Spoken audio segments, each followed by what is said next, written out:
Your phone buzzes. You haven't even looked at the screen yet, but your chest is already tight. Your shoulders are already up near your ears. Something in you braced for danger before your eyes registered a single word. That reaction feels modern. It isn't. It's ancient. It's older than language, older than fire, older than the idea of a phone. But the real answer to why this keeps happening to you is much stranger than "you're just stressed." Your brain is running software built 200,000 years ago on hardware it never asked for an update on. And somewhere between the savannah and the smartphone, something broke. Not your fear. The way you finish it. Think about the last time your heart raced over something that couldn't physically hurt you. A text left on read. A tense tone in an email from your boss. A red notification bubble you were almost afraid to tap. None of these things can bite you. None of them can chase you across open ground. Yet your body doesn't know that. Your body only knows one thing: alarm. Or no alarm. And lately, the alarm almost never fully turns off. Ancient humans lived inside real, immediate, physical danger almost every day of their lives, and somehow, they weren't drowning in anxiety the way so many people are now. That's the part that should stop you. More danger, less chronic fear. Less danger, more chronic fear. How does that make any sense? Picture your ancestor standing at the edge of tall grass. The wind shifts. A shape moves where no shape should be. In less than a fifth of a second, before conscious thought even arrives, the body has already decided. Heart rate spikes, muscles flood with blood. Breath goes shallow and fast. This is not panic. This is precision. This is a survival system so fast that it bypasses thinking entirely, because thinking is slow, and slow gets you killed.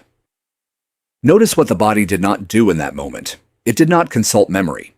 It did not weigh probabilities. It did not ask whether the shape was likely to be a predator or just wind moving through reeds. Speed mattered more than accuracy. A body that hesitates to confirm a threat is a body that sometimes doesn't get a second chance. So evolution built something crude, fast, and occasionally wrong, because wrong and alive beats correct and dead every single time. The scientist who first mapped this reaction was a physiologist named Walter Cannon, working in the early 20th century. He gave it a name you've heard 1,000 times without knowing where it came from: fight or flight. Cannon discovered that under threat, the body doesn't wait for permission. It floods itself with adrenaline. It shuts down digestion, because there's no use breaking down lunch while running for your life. It sharpens vision and narrows attention to a single point: the exit, the weapon, the threat itself. Everything not essential to survival goes offline. Everything essential goes into overdrive.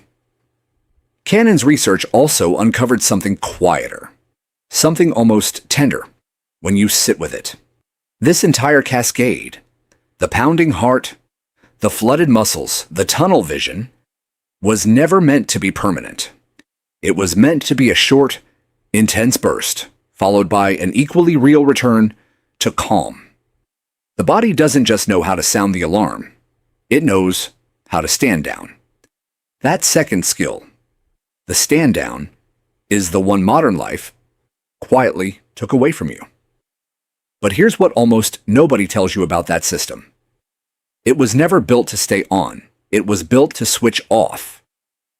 Neuroscientist Joseph LeDoux spent decades studying the exact structure responsible for this reaction.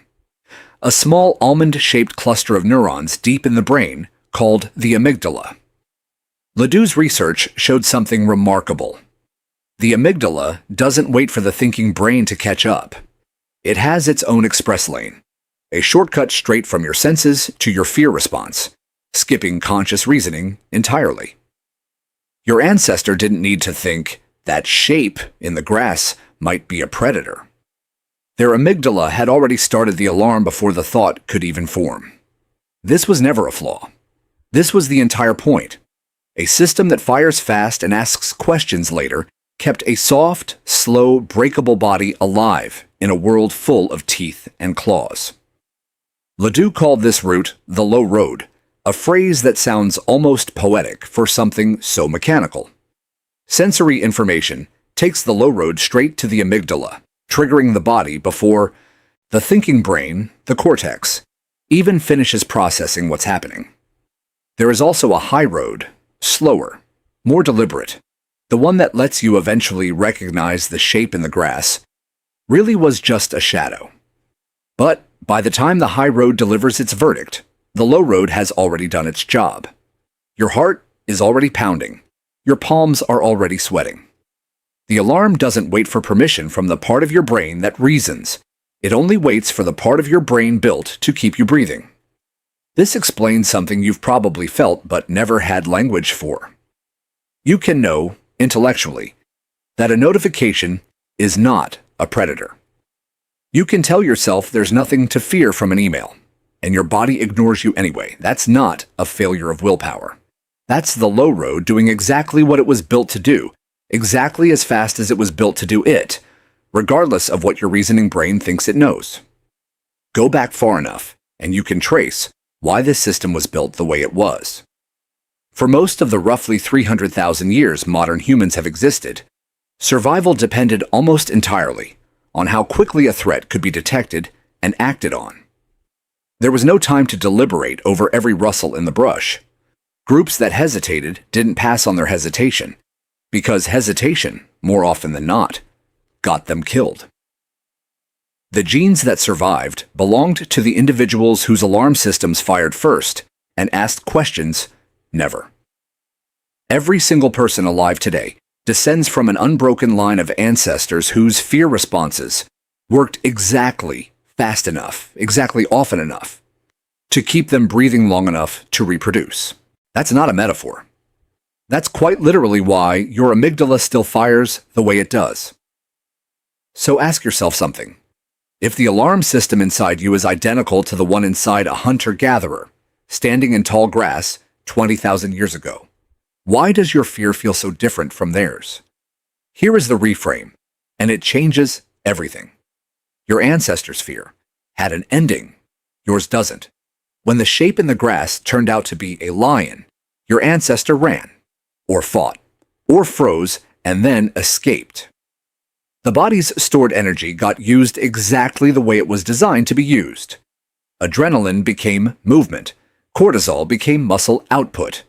And when the threat was over, whether they survived by running for their life or fighting with a sharpened stick, the body had a clear signal that the danger had ended. Physiologically, biologically, the loop closed. When the shape in the grass turned out to be nothing, a bird, a shift in wind, a false alarm, the same thing happened. The body discharged the tension anyway, through trembling, through rapid breath, through movement, and then it settled. Ancient fear was never meant to be a feeling you carried. It was meant to be an event you completed. Watch any wild animal after a close call and you'll see this discharge happen in real time. A deer that narrowly escapes a predator will often tremble violently for several seconds immediately afterward, a visible full-body shake, before returning to grazing, as if nothing happened.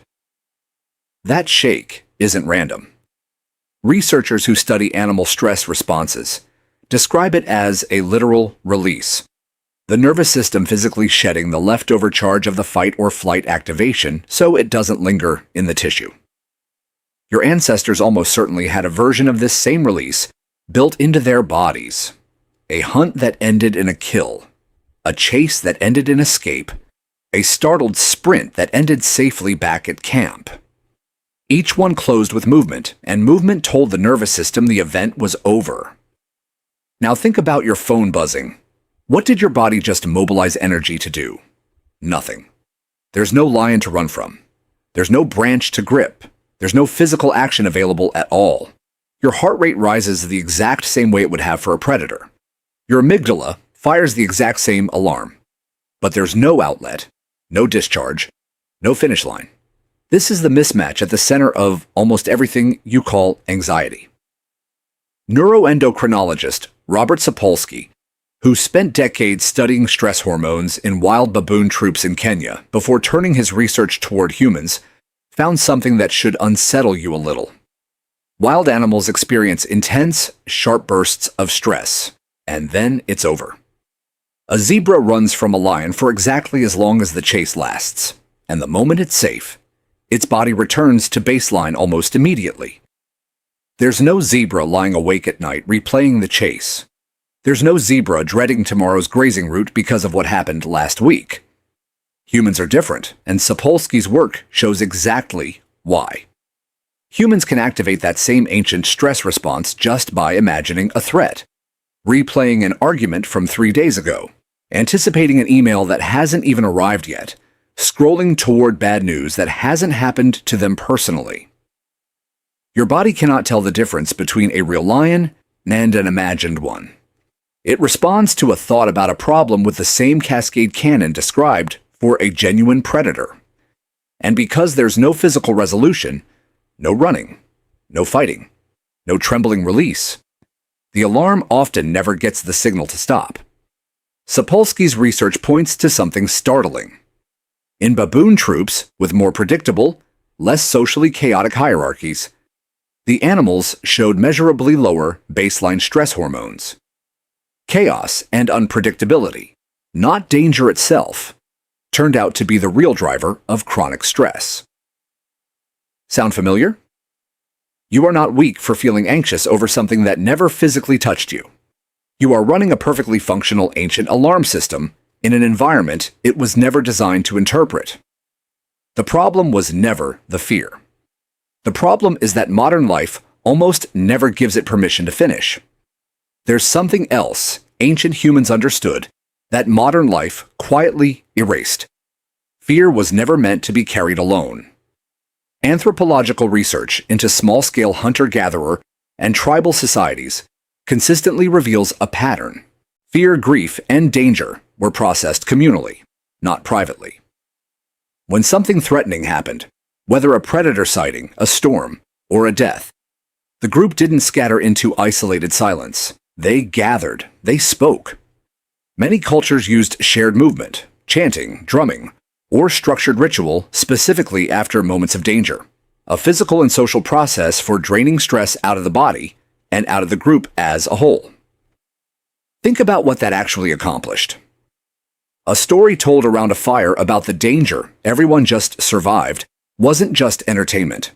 It was a way of processing the event out loud, together, until the nervous system of every listener understood the danger had passed. Shared movement, dancing, chanting, rhythmic drumming gave the body a physical channel to spend leftover adrenaline in a way that also strengthened the bonds of the group that had just survived something together. Fear was witnessed. Fear was shared. Fear had an audience that helped carry it, which meant no single person had to carry the entire weight alone. There's a reason isolation has always been one of the oldest forms of punishment across nearly every human culture. Being cut off from the group didn't just feel bad emotionally. It removed the exact mechanism your ancestors relied on to close the loop on fear. A threat faced alone stays activated longer than a threat faced together.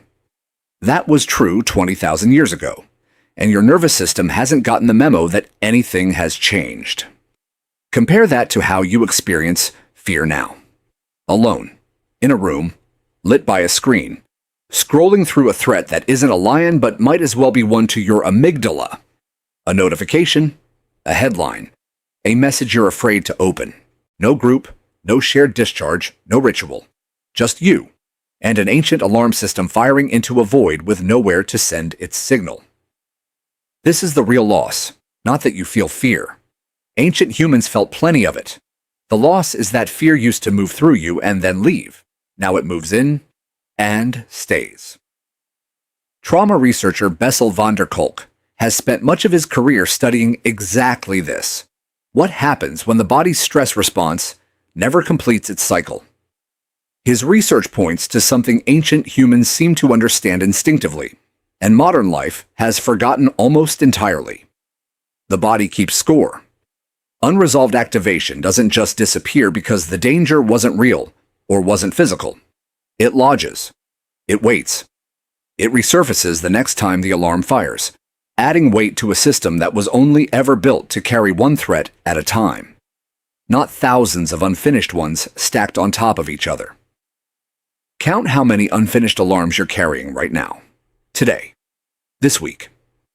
The message you sent that hasn't been answered, the appointment you're dreading next month, the argument you replayed in the shower this morning that already ended hours ago in real life, but hasn't ended in your nervous system.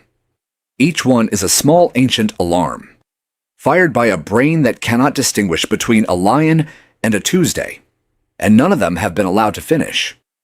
Your ancestor faced one true threat and closed it before facing the next. You are very possibly facing dozens of open loops simultaneously, every single day, most of them invisible even to you. This is why modern anxiety so often feels shapeless, like a hum with no clear source instead of the sharp, specific terror your ancestors felt. Ancient fear had an edge, a shape, a beginning, and an end. Modern fear has been diluted into something ambient, spread thin across too many unfinished loops to ever fully close, which is exactly why it can feel harder to shake, even though nothing in your actual environment is currently trying to kill you. So here you are, standing not in tall grass, but in a hallway of glowing screens. The predator isn't behind a rock. It's behind a notification, an inbox, a comment section, a silence from someone who hasn't texted back. Your amygdala can't tell the difference. It was never built to. It only knows one job: alert first, sort out the details later. Consider how many times a single day now triggers that ancient alarm. A red number on an app icon. A headline designed specifically to make your chest tighten before you click. A meeting invite with no subject line. A slow-loading page when you're checking your bank balance. None of these carry teeth. None of these can chase you across open ground. But every single one of them can trigger the same amygdala response Cannon measured, the same low-road LeDoux mapped, because your threat detection system has no separate setting for real danger versus symbolic danger. It has one setting: on. And unlike your ancestors' threat, most of these modern ones never resolve into anything you can physically do. You can't run from an inbox, you can't fight a comment section, you can't outpace a headline. The energy your body mobilizes has nowhere to go. So it circles back into your muscles, your gut, your sleep, night after night, compounding instead of completing. But you are not powerless inside this mismatch. What ancient humans knew, and what your body still remembers even if your mind has forgotten, is that fear was designed to move. It was designed to be spent, not stored. Movement completes what fear starts. A walk, a shaking out of tension, a conversation with someone who witnesses what you're carrying instead of letting you carry it in silence. These aren't self-help cliches. They are almost exactly what the body was built to do with an activated stress response, going back further than any written record of human behavior exists. Notice, too, what ancient fear was never asked to do alone. It was never asked to sit quietly inside one person's chest while the rest of the world scrolled past, unaware. It was spoken. It was moved through the body in front of other bodies. It borrowed strength from a group that had agreed, without ever saying so directly, that no one closes an alarm by themselves if they don't have to. You still have that option, even now. Even surrounded by screens instead of Savannah. A conversation where you actually say what you're afraid of out loud does something. A silent scroll session never will. It gives the ancient part of your brain a witness, and a witness is, biologically speaking, one of the oldest tools your species has ever had for telling the nervous system the danger has passed. The fear itself was never the enemy. It was the alarm that kept your ancestors alive long enough to become your ancestors. What broke isn't the alarm. What broke is the ending. Ancient humans knew how to close the loop. Modern life keeps the loop open, quietly, constantly, one notification at a time. Your phone buzzes again. This time, notice what happens in your body before you even look. That tightening isn't weakness, it's 20,000 years of survival wiring doing exactly what it was built to do. The only question left is whether you'll let it finish the way it was always meant to. Not stored. Not carried alone in silence. Moved. Witnessed. And finally, completed. If this shifted the way you think about fear, hit subscribe and leave a like. There's a lot more of what ancient humans knew waiting to be uncovered, and you won't want to miss what comes next.